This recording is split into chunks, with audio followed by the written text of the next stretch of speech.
Damos la bienvenida al siguiente ponente.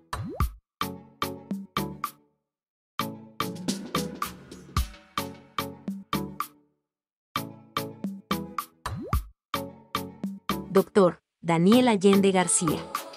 Con el tema, tumores óseos malignos en pediatría.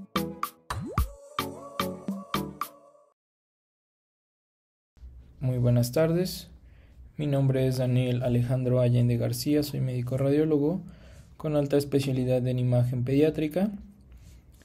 Agradezco la invitación al doctor Benjamín Conde para dar la ponencia cuyo tema es tumores óseos malignos en pediatría en este congreso de imagenología.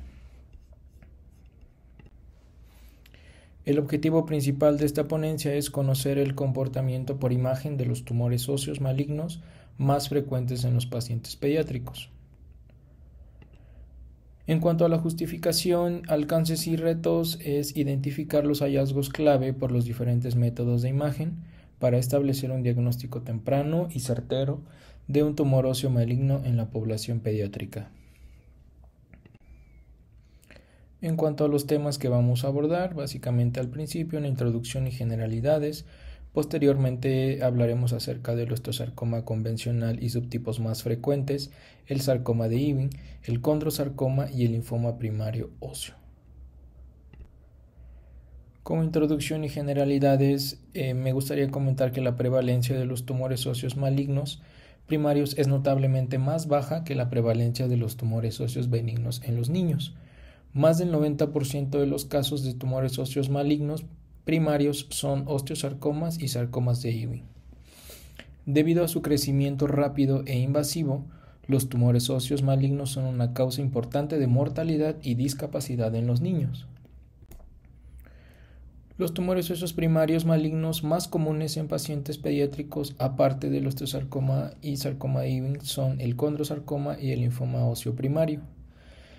El dolor es el síntoma de presentación más común y existen otras presentaciones comunes como incluye una masa de tejido blando que crece y una fractura patológica, que son los datos más comúnmente reportados. Después de la presentación clínica, la radiografía convencional es el primer paso hacia el diagnóstico y nos pueden mostrar características patognomónicas de estas lesiones. Las radiografías simples son el pilar para distinguir las lesiones benignas de las malignas. La edad del paciente y la ubicación del tumor son primordiales para que el médico radiólogo haga un diferencial preciso.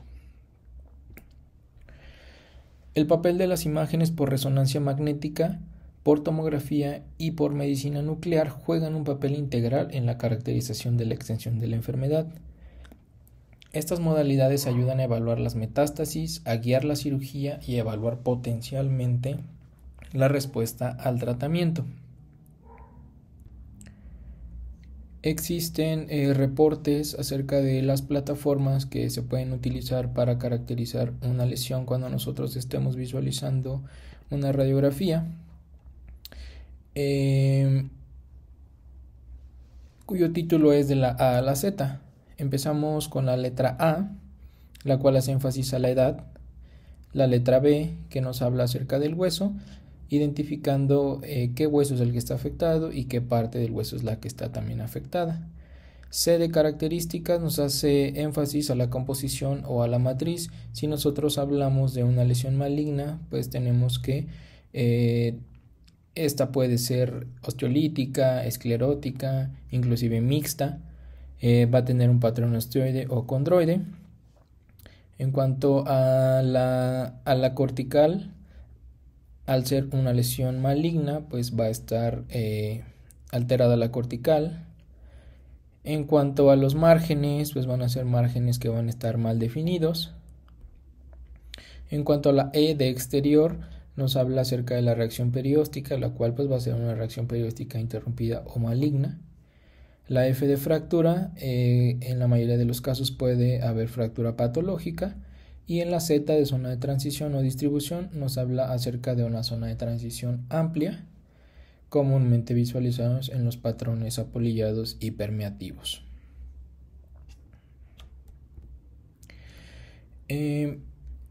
Existe un artículo que nos habla acerca de la efectividad del reporte de una radiografía en comparación con los hallazgos histopatológicos posteriores a la biopsia, en el cual es un artículo que hace mucho énfasis en que se encontró una correlación radiopatológica en un 70 a un 88% de los casos, que corresponde a un 78.5% con una sensibilidad general del 80% y un valor de capa de 0.61, lo que demostró en este estudio un acuerdo sustancial entre la interpretación radiográfica y la histología final.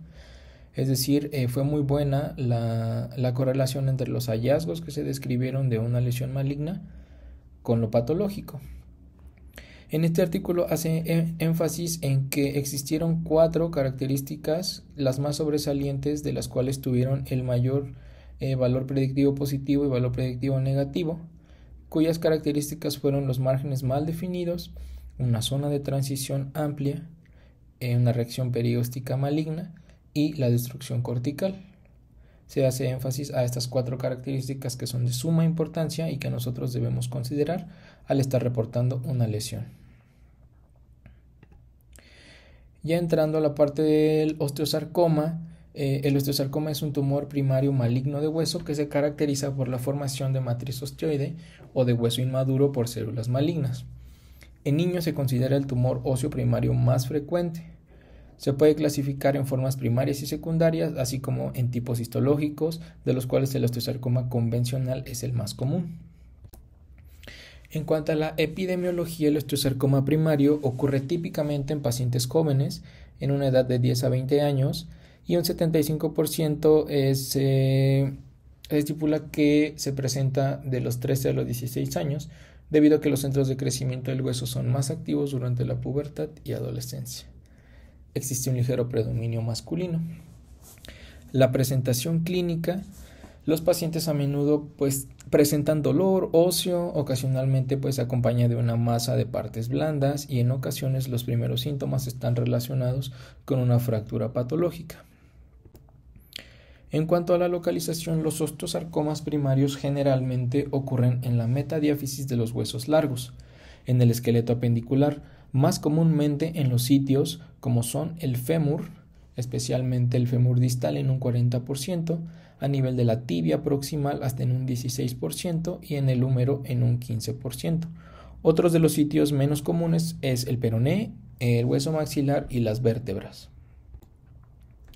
En cuanto a la clasificación, para hacerlo más fácil, podemos clasificarlo en intramedular o central, y a su vez sus subtipos son el convencional, que es el más común, posteriormente el central de bajo grado, el telangiectásico y el de células pequeñas. Si hablamos de los osteosarcomas de superficie, el parosteal es el subtipo más común, el perióstico y posteriormente el superficial de alto grado. En cuanto a la radiografía, básicamente van a ser lesiones con un patrón de destrucción óseo no geográfico, es decir, apolillado y permeativo, con una zona de transición amplia. Los bordes van a estar mal definidos o no pueden delimitarse. Existe una destrucción cortical presente. La reacción perióstica es de tipo neoplásica. Podemos encontrar multilaminado en capas de cebolla, triángulo de Codman y el espiculado en rayos de sol. Coexiste también el involucro de tejidos blandos y articulaciones que puede estar presente. Tenemos estudios. Este es un paciente pediátrico, una radiografía en el cual nosotros podemos delimitar una lesión de tipo esclerótica, de localización metadiafisaria en tibia proximal, con una zona amplia de transición, con componente de matriz osteoide. Tiene una reacción perióstica de tipo maligno. Podemos encontrar también en triángulo de Codman y así como espiculada en rayos de sol.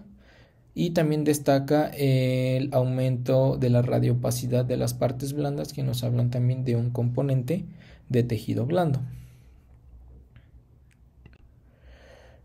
Podemos encontrar lesiones las cuales van a estar menos aparatosas, como en la primera imagen de radiografía, donde podemos nosotros identificar una lesión esclerótica de localización en la metáfisis proximal de la tibia, con un patrón permeativo, tiene una amplia zona de transición y podemos observar cómo hay compromiso de la cortical, que son de las principales características que ya habíamos visto que definen a un tumor maligno.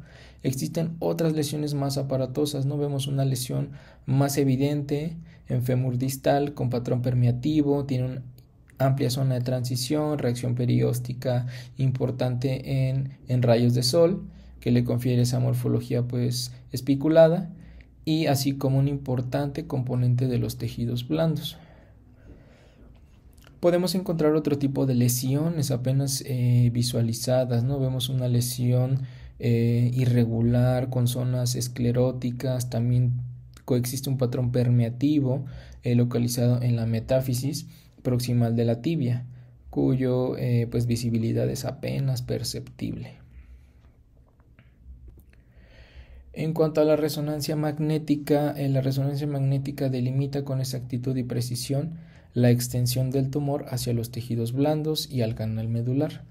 La afectación de la articulación, el cruce de la lesión a través de la placa de crecimiento, podemos delimitar también las famosas skip lesions en el mismo hueso o inclusive en otro hueso, así como la proximidad o el encapsulamiento del haz neurovascular por el mismo tumor.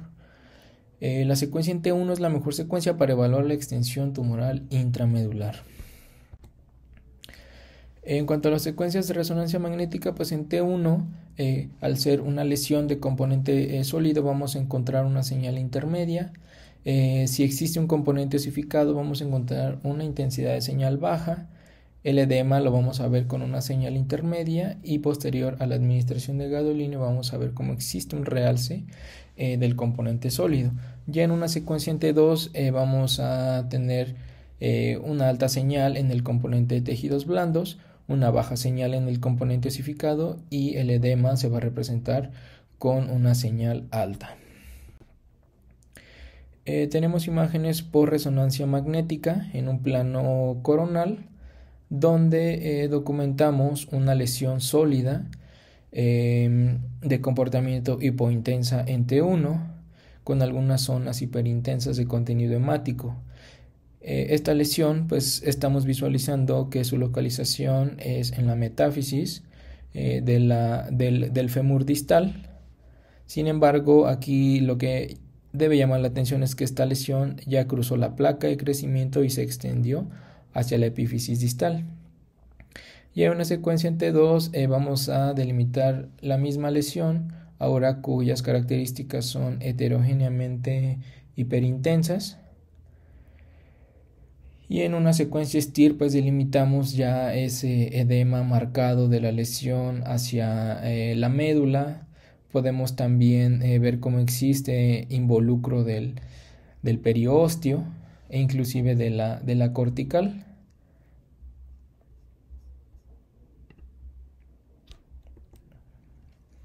Tenemos otra lesión localizada de localización metadiafisaria en tibia proximal. Vemos que es una lesión centromedular, sólida, isointensa, a los tejidos blandos en secuencia T1. Al igual esta lesión vemos cómo no únicamente se limita a la zona metafisial, sino también se extiende a la parte de la diáfisis e inclusive también salta ya hacia la placa de crecimiento y se extiende hacia la epífisis. Vemos cómo también en esta lesión, pues ya en un STIR podemos visualizar cómo existe ese comportamiento heterogéneo, pero predominantemente hiperintenso. Y en una secuencia post-contraste vemos cómo es el reforzamiento ávido de la lesión, inclusive tiene una zona de necrosis central. Y podemos delimitar algo muy importante, es que delimitar si existe alteración o compromiso de la cortical de dicha lesión. Es por eso que la resonancia magnética también es muy útil para delimitar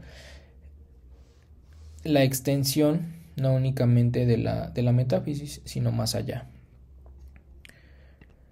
En secuencias de difusión tenemos un beta-1000 donde podemos identificar zonas hiperintensas que en un mapa de ADC se corroboran con restricción a la difusión debido a que presentan esa hipointensidad, ¿no?, corroborada en este mapa.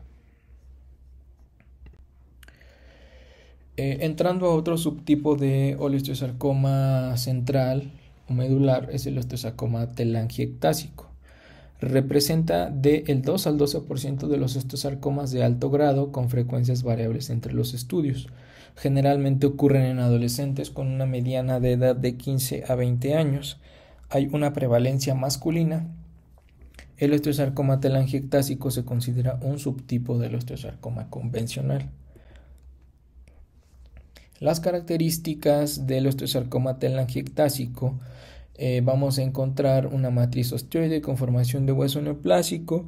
El patrón de crecimiento es permeativo y destructivo, además de que se requiere el criterio de encontrar en dicha lesión espacios quísticos o llenos de sangre con septos internos. En cuanto a la localización, el fémur distal es el que tiene mayor frecuencia o predilección, de un 40 a un 45%, de ahí la tibia proximal de un 15 al 20%, el húmero proximal de un 8 a un 10% y el fémur proximal de 7 al 8%.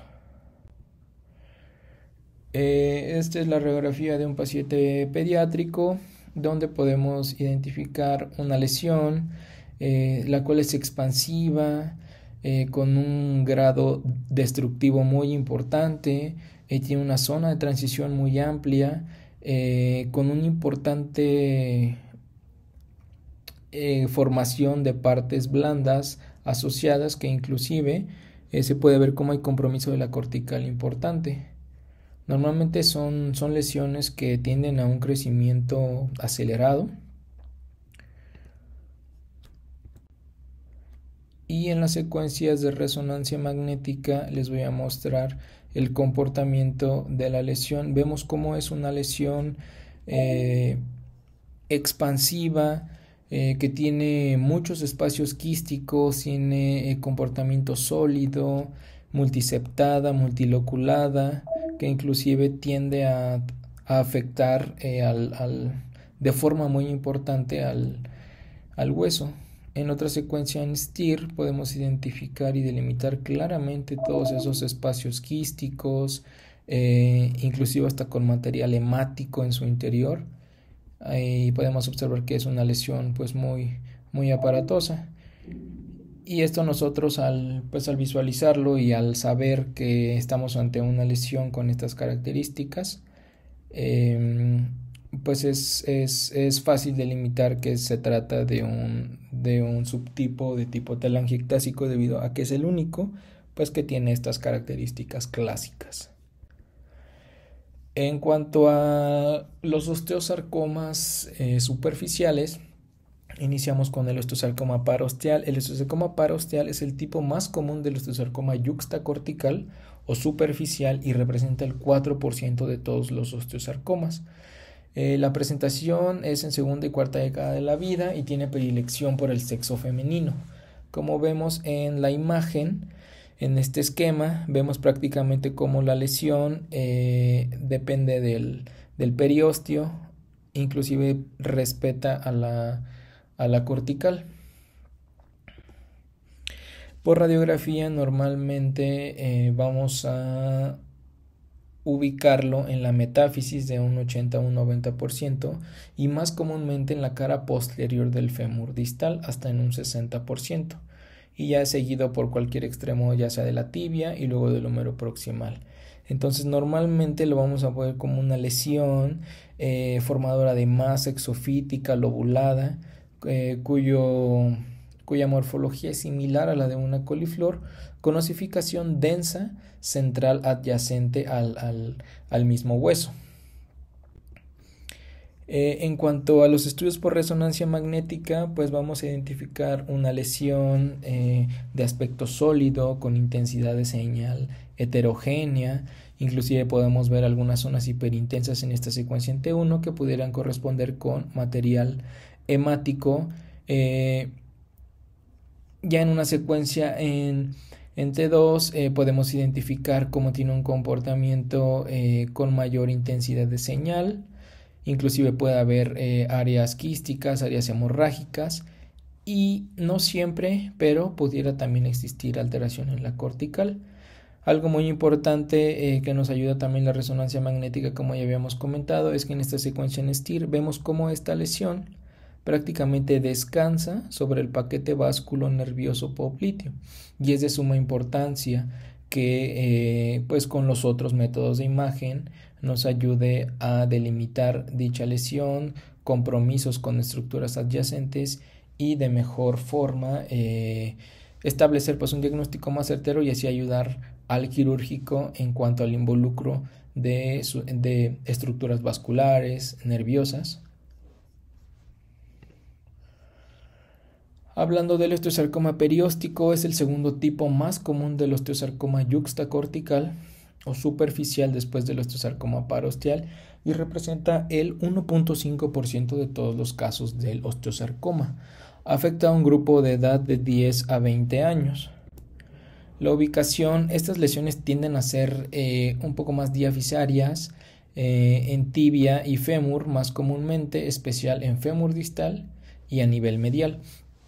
Surge de la cortical estando unido a la corteza subyacente y la extensión intramedular puede que sea rara. Entonces, a comparación del otro, vemos como aquí vemos la lesión como depende de la cortical y agrede al periósteo, lo cual pues condiciona una reacción perióstica importante.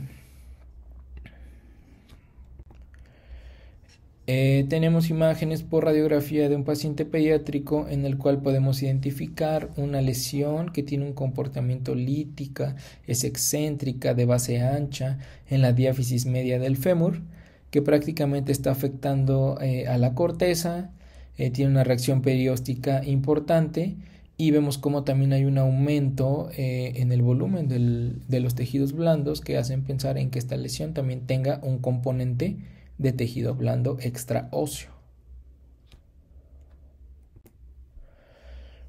Hablando de la tomografía, en estos pacientes la tomografía va a ser útil porque nos va a permitir valorar metástasis, ¿no? Las más importantes son las metástasis pulmonares. Entonces, como un estudio de extensión es obligatorio siempre en estos pacientes para delimitar el número y la cantidad de las metástasis.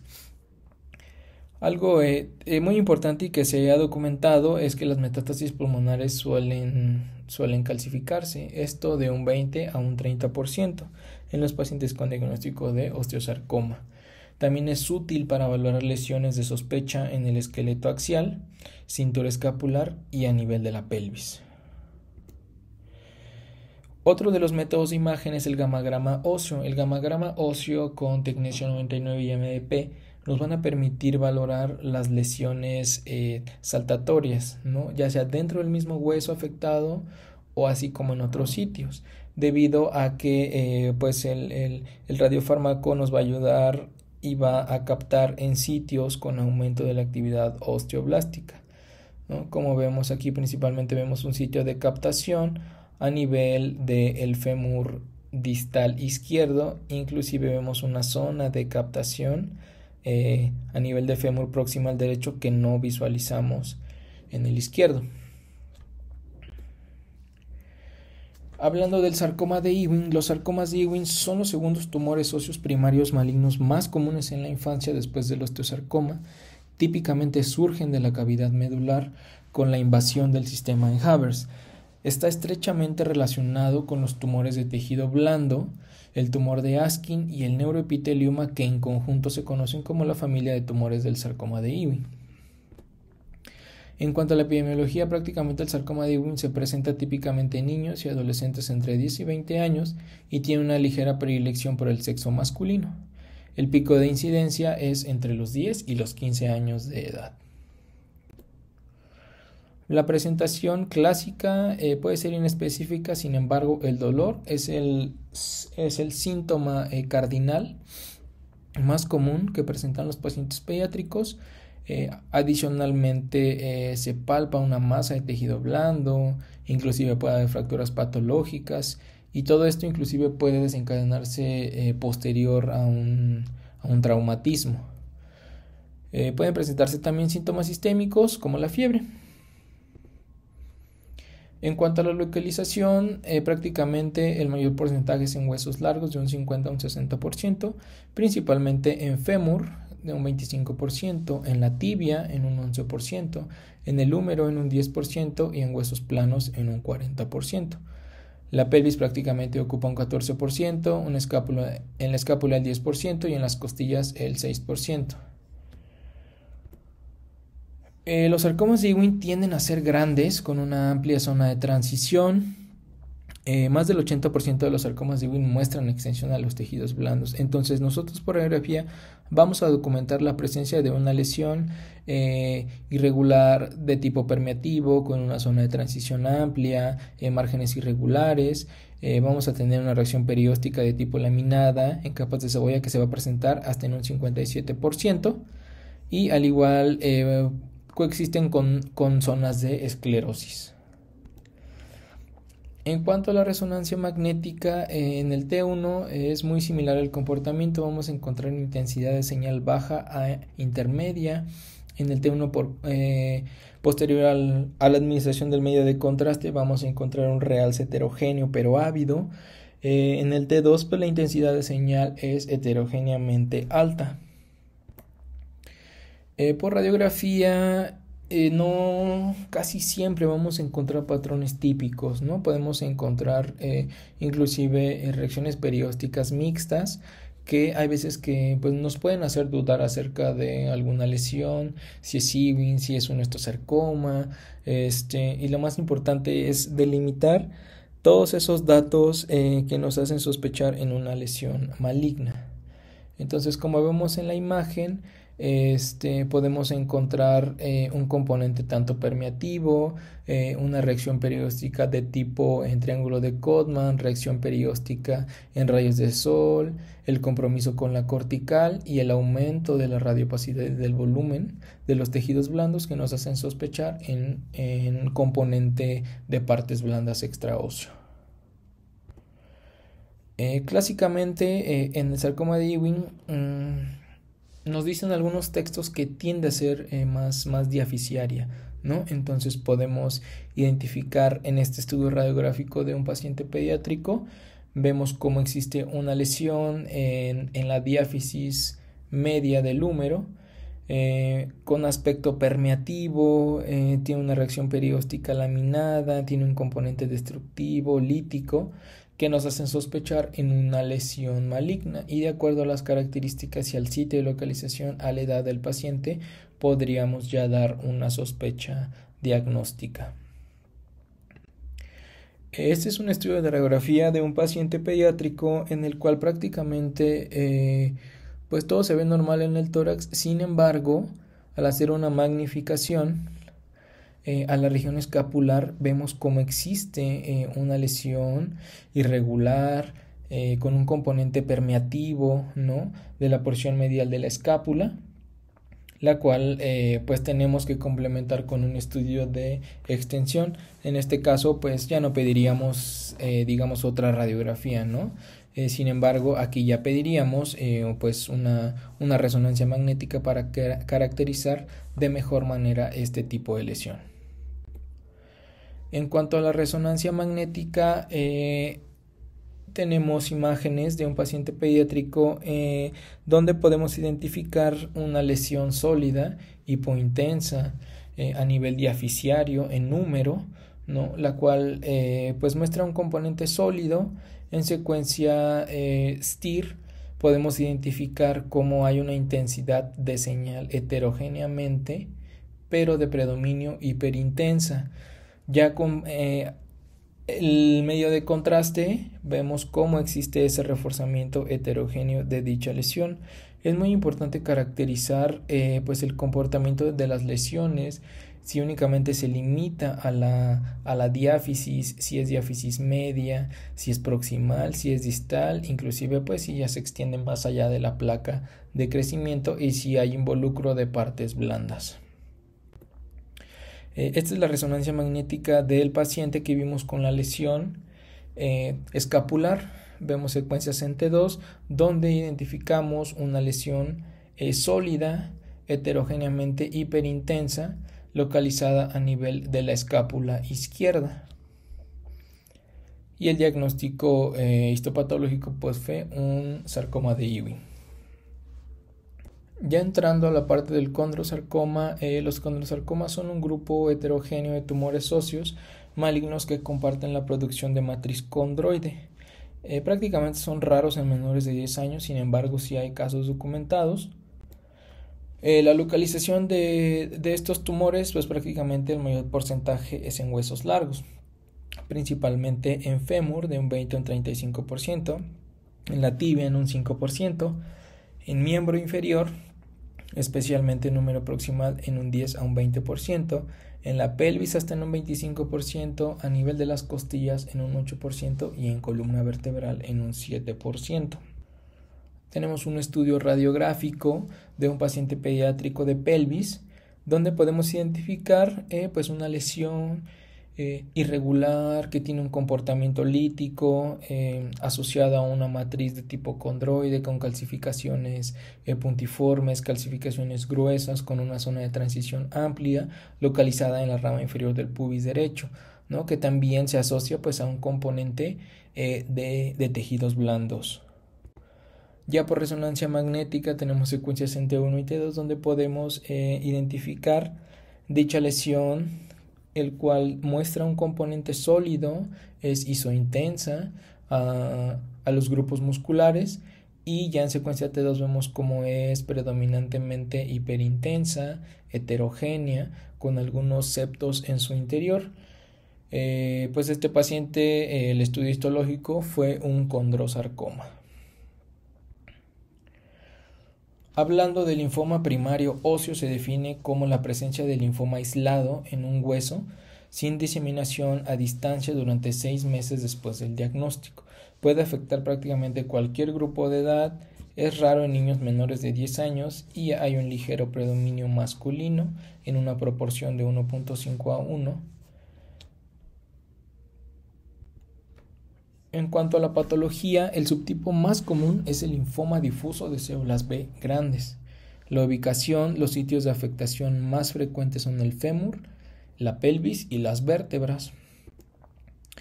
En cuanto a las características por imagen, tenemos una radiografía inicial del paciente donde el hallazgo prácticamente que resalta a la vista es esta fractura por compresión de L1. Sin embargo, ya en secuencias de resonancia magnética podemos ver cómo existe una lesión de aspecto sólido que involucra los muros anteriores de los cuerpos vertebrales T12 y L2, de comportamiento isointenso en secuencia en T1, hiperintenso en secuencia T2, y con la administración del gadolíneo vemos cómo presenta ese reforzamiento ávido y heterogéneo. Me gustaría comentar que la selección de protocolos de imagen para tumores óseos en los niños debe seguir el principio ALARA. Prácticamente lo más importante aquí es que sea la radiación tan baja como sea posible. Esto se refiere a que se deben minimizar las dosis de radiación ionizante al niño y al mismo tiempo se debe garantizar la calidad de imagen.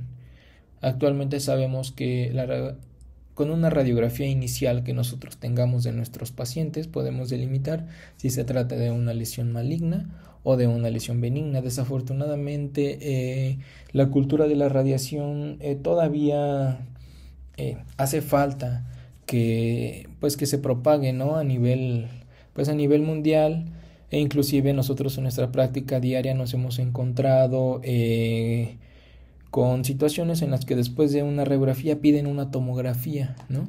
Entonces hay excepciones para una tomografía de hueso, casi todas las tomografías pues tienen que ser prácticamente para estadificar la enfermedad únicamente, pero no del hueso que está afectado.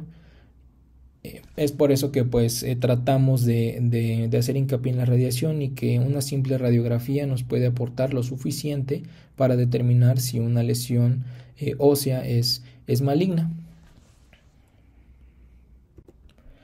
En cuanto a las conclusiones, pues la radiografía inicial, como les comentaba, va a ser la primera opción y la más importante. En la mayoría de los casos pues identificamos un tumor maligno, ¿no?, con una radiografía. Y estamos obligados a pedir estudios de extensión como una resonancia magnética para ya delimitar bien el tipo de lesión y tener, digamos, un reporte ya más completo. En cuanto a la parte más importante de la radiografía, los márgenes mal definidos, la zona de transición amplia y la reacción perióstica maligna, así como la destrucción cortical, van a ser de las características más importantes que, teniéndolas estas 4 características, seguramente vamos a estar hablando de una lesión maligna. Y como ya comentábamos, es indispensable complementar con estudios de extensión dirigidos, resonancia magnética, tomografía y medicina nuclear. Muchas gracias por su atención y aquí les dejo mi mail de contacto para cualquier duda, aclaración. Muchísimas gracias.